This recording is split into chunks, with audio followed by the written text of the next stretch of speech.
Hintayin mo ako dyan sa Friday. Maganda ka.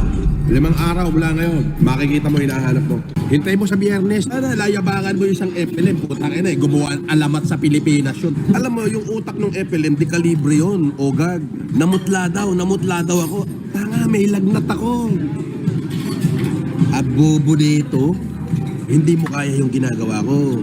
Ako, lahat ng bayan sa Pilipinas, halos natulungan ko na. At kahit sino makakita sa akin, nagpapapicture sa akin, nagpapasalamat. Ikaw, wala ka pa napatunayan na meron ka lang sandamakmak na troll. Yung babaeng in-interview ni Makagago, yan din yung lumabas na witness noon nung may nagpapalito sa akin ng violence against women 2020 nung nakulong ako. Pinaulanan ako ng kaso, di ba, nung 2020 nung nakulong ako. Nag-witness din yan, doon sa Caloocan. Oo. Ganyan din yung sinasabi. Nag-witness pa. Dahil may nagsampa sa akin ng bawsi na asawa ko daw. Tapos, yung babae na yan, iyan yung witness nila.